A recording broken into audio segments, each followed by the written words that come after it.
Discussions in this show should not be construed as specific recommendations or investment advice.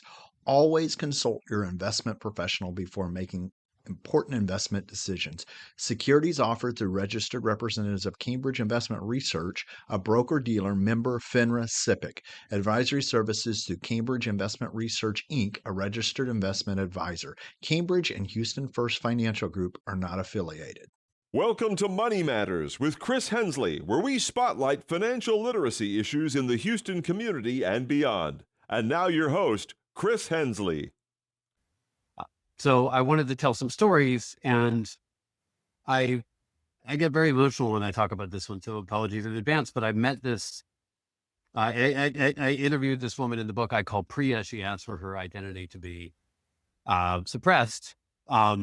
She was using analytics to find and pinpoint sex traffickers and to save the girls that had been, I don't know what word to use. Imagine waking up and realizing you've been leaving money and power on the table every single day just because you didn't understand the hidden language of data. In today's world, data isn't just for techies and analysts. It's the new currency of influence, decision-making, and wealth building. But what if I told you that most people and even smart business owners are still stuck in the data denial phase? Our guest today wants to change that. Justin Evans is not your typical data scientist. He's a master storyteller who's taken his decades of experience working with brands like Nielsen, Comcast, and Samsung and turned it into a powerful little book with a big message, The Little Book of Data. In this episode, we'll unpack why data is your overlooked superpower, how ignoring it could cost you your career, and what simple mindset shifts can help you move from overwhelmed to data savvy. No coding degree required. Justin's new book drops in June, and you'll want to get your hands on it. But today, you'll get a backstage pass into his brain right here on Money Matters. Let's dive in. Justin, thank you so much for being on the show today. So great to be here. Thank you for having me. Absolutely, absolutely. So I was lucky enough to get an advance copy of the book, and I loved it. Really, really good information for listeners. We'll have this. So if you're driving, you don't have to pull over the car, right? So if you're driving, we're going to have podcast notes, and we'll have a link to it where you can get access to it. But I know it is dropping here next month coming up. So let's start right away, Justin, with what was your motivation in writing the Little Book of Data? Well, I got to the point of my career, about 20 years in, where suddenly you kind of look around and you say, oh, I'm the data expert in the room. And that's a nice feeling. With that was seeing some people that were my colleagues and often beloved colleagues kind of drop out of advertising and marketing, the industry I work in, because they weren't able to adapt to a data-driven world. And marketing and advertising is very data-driven now. And so I put those two things together, and did I get frustrated, angry, something? I just felt like there's got to be a way to explain data in a way that people can understand in their guts. It won't be intimidating. It won't be about the math. It won't be about the technology. Because data is really about ideas. And I came to believe that as now the data expert. It was when I would talk to people and I would explain the ideas to them, I realized that we had to speak in language, in English, and we had to speak in business. And I passionately have come to believe that any data idea, no matter how complicated, can be reduced to business and English language, and it can therefore be accessible to somebody who's an expert in their own field, but not an expert in data. I love it. I love it. Kind of translating it to the masses, putting it into business speak for us people who speak business speak, right?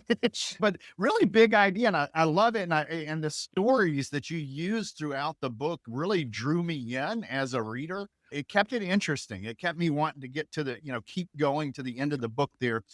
Let me ask you another question here.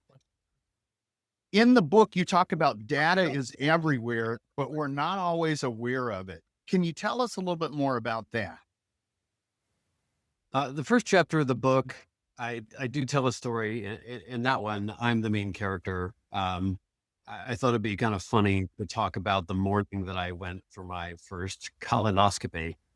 And it's just sort of like, the metaphor of intrusiveness was intentional. But I just wanted to see, okay, let's see how many data collection points you experience as a normal person over the course of half of a day. And so I got on the website and got my Apple data, my Google data, all this data. And I found that, from the moment I woke up and I turned on my phone was calling a data center in Northern Virginia to access my Google administrative ID, 40 times per second. And when I played my iPhone to listen to music on the way to the colonoscopy, there were all sorts of IDs and music assets that were being logged associated with my ID. There was the Uber that I called, which accessed GPS data out of my phone, talking to 3 different satellites that were whirling around at, miles above the surface of the earth.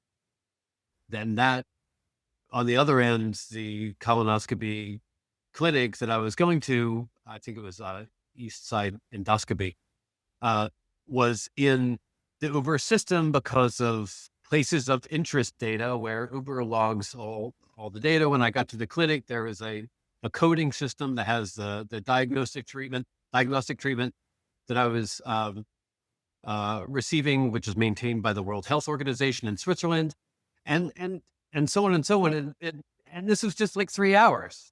And that's happening to me. And by the way, I'm not even really on social media. So, I mean, who knows what my kids would add to that as layers with TikTok and Instagram and so forth. So if that's happening and can be recorded just over the course of a few hours, clearly we're in a position where we as human beings are kind of like shedding data. We're just sort of creating it. We're leaving it behind. That sort of inelegant metaphor I like to use is kind of like dandruff. It's just like you just know. And so that's the world we live in. And I also compare it a little bit to electricity, which is, it's not cool. It's happening in the background. It's literally behind the walls. But, like electricity in the 20th century, where it played of course, massively transformational role in society. I think really data is playing that role in the 21st century as this kind of invisible, slightly not sexy, but incredibly ubiquitous and influential force in our lives. I love that example because money matters. We focus on retirees, retirement age. When I have to gauge and guess what age you're at, I just had my colonoscopy last year. So that comes on our to-do list magically when we hit 50, right? So for our listeners, that's a great way to start it. I love your examples here. You talked about, just getting in the car and getting in for Uber, right? And all of these different, touch points of data, the diagnostic coding, Uber's data centers, knowing, whether people had gone that route before or not. You gave the idea of dandruff or electricity, of things that aren't super exciting, but they're there, right? They're just kind of shedding all around us. So I love that kind of a way to set up the idea of data. Another, you build a case in this book that data tells a story. As part of my research, I had listened to another podcast that you were on where you talked about, let me see if I'm going to frame it this way. What does the movie 300 have to do with data? So I tried to tell these stories always with a hero. So what kind of how the book started to take shape, in addition to the sort of original inspo I mentioned a few beats ago, I would once I decided I was going to write the book, I tried to kind of write down what are the core ideas of data that I think are just sort of, I'll just say it again, core to using data as a professional. And so I wrote down, that there were 4 superpowers that I identified, and then another 8 kind of key use cases, key ideas. And once I had those 12 core concepts and a few others, some about like ethical data. Ethical use of data. I tried to tap into specialists or experts who were practitioners of data, whose work on new data concepts illustrated those 12 ideas. And so in each case, I really wanted to show these data concepts as a way of making them accessible through these people's stories. And for one of the superpower is data directs resources to where they are most needed. And the hero of that story is an epidemiologist named Sharon Green, who works at the Bureau of Communicable Diseases in New York City, the BCD, which is in Queens. And what they do is they track leprosy and gonorrhea and West Nile and Zika and anthrax and everything that could be communicable and could kill New Yorkers. They're there to protect us against. And one day in February 2019, they were briefed on this disease in China that had that was fatal or could be fatal and had no test and no cure, which is of course the beginning of the COVID epidemic. And Sharon Green's team set out to use everything they had done before with, say, salmonella, to identify hotspots and apply that to the COVID crisis. Because the theory is, any communicable diseases, if you can stamp out the hotspot, you can stamp out an outbreak or a broader outbreak. And what was happening with COVID at that time in New York was it was really our death rate was the highest in the world. It was higher than Delhi, higher than Hong Kong, higher than London. I don't know. Nobody really knows why. And they thought that if they could bring down if they could stamp out the hotspots, they could bring down the death rate, which they did. And I did the calculations, and I think they probably saved 300,000 people by getting it right, which is extraordinary. Anyway, all of this also has a corollary in the world of military theory and military history. And if you go to West Point and you take the classes on military strategy, you will learn the theory of mass.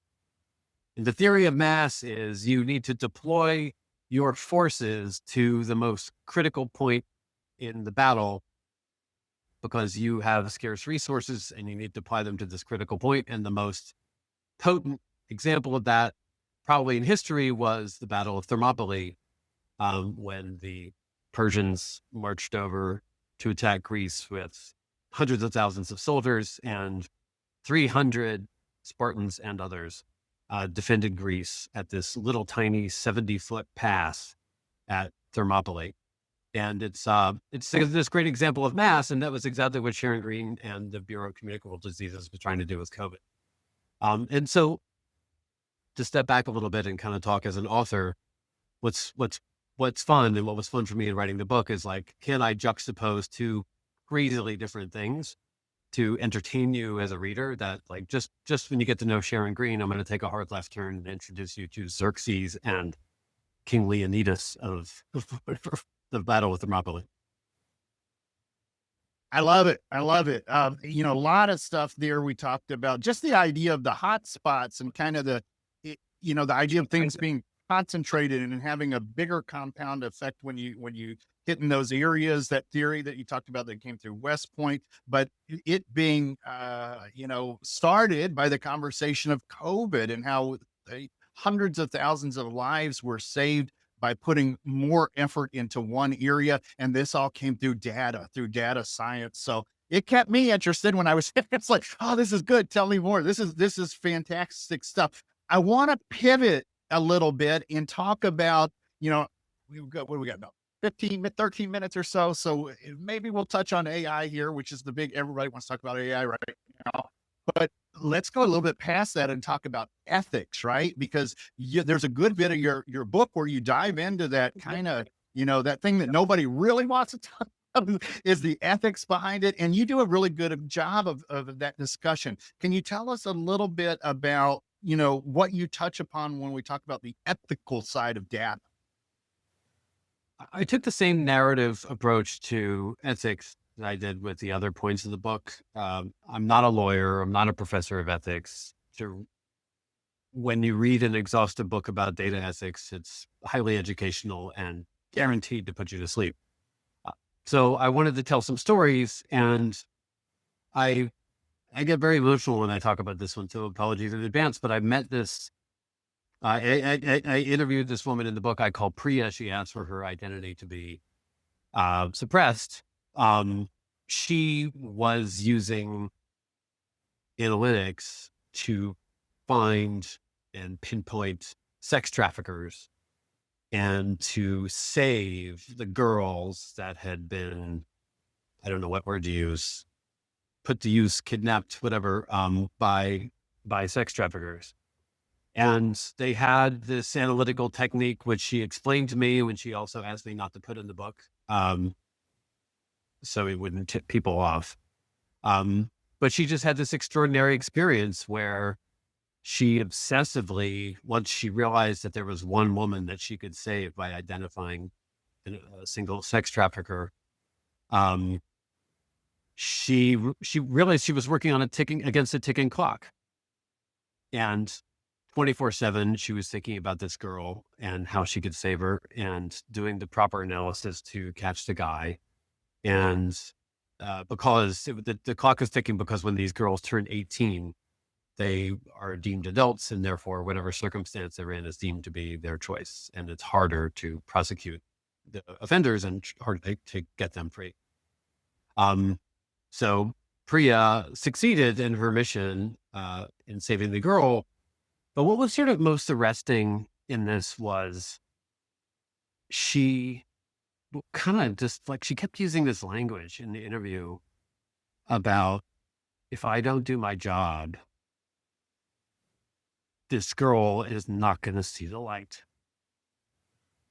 And it gets me every time. And she even, like, one time I was trying to kind of pivot off that point, and she stopped me and she said, you don't know what your world is so different than these girls' world. You have a family and you have a home and you have a job and you go there and you smile and you see daylight, and these people are in the darkness, and it's my job to save them. And I thought that was so dramatic as that is. I see that as very typical of the attitude of a data person, what I think is a good data person. Because a good data person is someone who has this expert knowledge. They know how to query and analyze data. They know how to find the sources. And there's just a mentality after like hiring like dozens and dozens and dozens of data people over the years. There's just this mentality where people are, in their guts, are just so committed to the mission that their client, whether another department in their company or an actual client, has given them. And it's like a fiduciary duty. It's a duty of faith. And I think Priya was just such a beautiful example of that. And I can contrast this to some people I met at Facebook and other places in the same era who seemed to have, let's just say, the opposite point of view about data and how to use it. And so I let the narrative tell the tale versus sort of laying out any kind of scheme of precisely how to use data in an ethical fashion. Oh, I love it.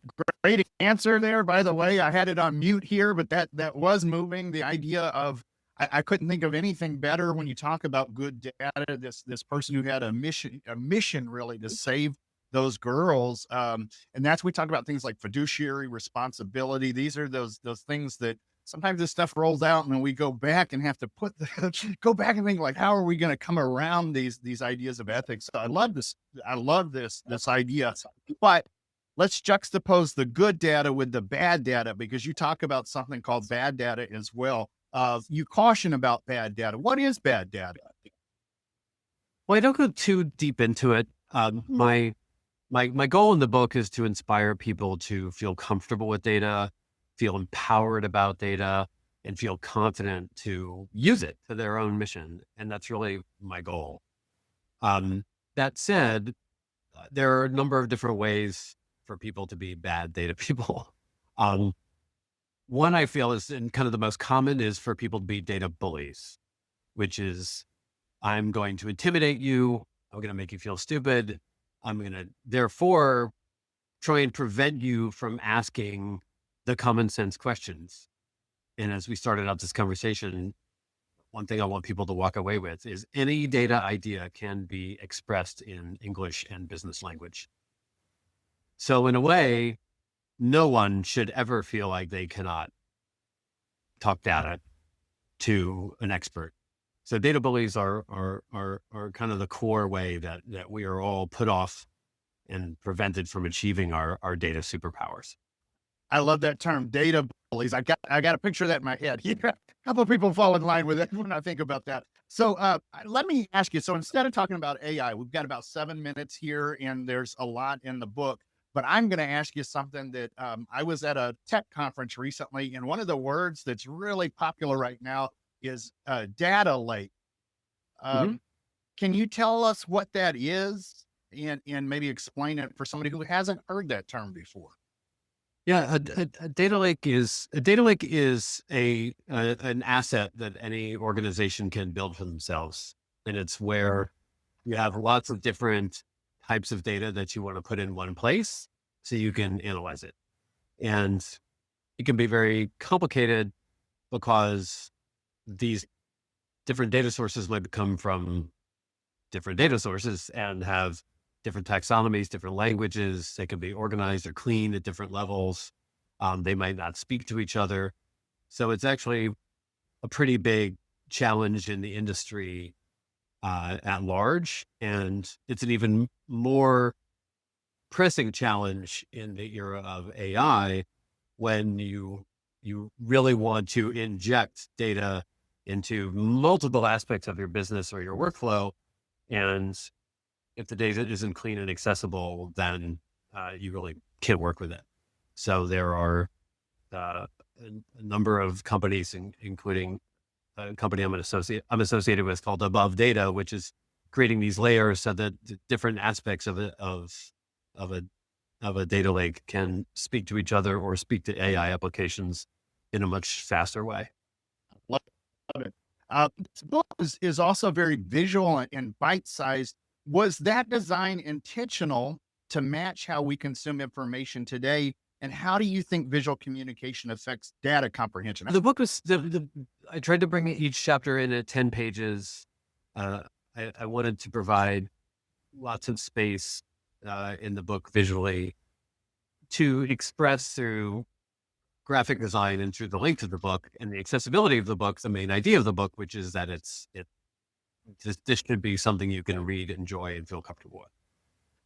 And I always find, separately, this is just I don't have a great anecdote about this, but just for me, data is really about visualization, and it's the best way to articulate these core ideas. And I'm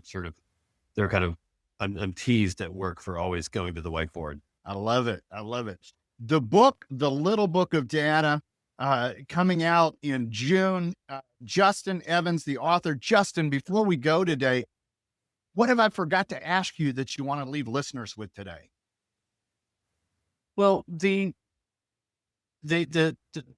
one of the main things I want folks in business who have leadership roles, even middle manager roles, especially middle manager roles, to take away is that data has, in your business, in your organization, there is a kind of latent power for growth, or if not growth, then to do something extraordinary.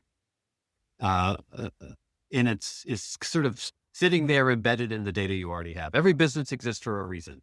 There's a customer or a geography or a market space that you occupy, that you've been able to sustainably occupy, and that's your thing. And so you know that. And you being the expert in your space, you can apply data to articulate that in multiple ways. One example I use in the book was the example of Amazon using its e-commerce data to launch an advertising business. Because knowing that you buy Pampers or knowing that you buy standing lamps allows the manufacturer of those items to advertise to you. And in the Amazon ecosystem, this created positive effects all around, that you as a manufacturer could advertise and sell more. The person who was buying it was buying something that they ostensibly needed, and Amazon gets money all around. I also, though, have seen this in the nonprofit space where a nonprofit I advised for a time called Denver Urban Gardens was using data to try and articulate what's the impact, the social impact and the ecological impact of putting a garden in a space that used to be a bunch of gravel. And once they could articulate that, they could go to that story to funders and to other stakeholders and express, like, this is how we're having an impact on the world. So all the way from Amazon to a local nonprofit, there are ways to use data to further your mission. And I want everyone to feel like that's something that they can reach out for and grab for themselves. I love it. I love it. Justin, thank you so much for being on the show today. As far as it being a page turner, you would think data, it'd be hard, but this book kept me wanting to keep going there and get to it. You're such a great storyteller. Thank you for being on this show. Have a good rest of the day there. Appreciate it. Thank you.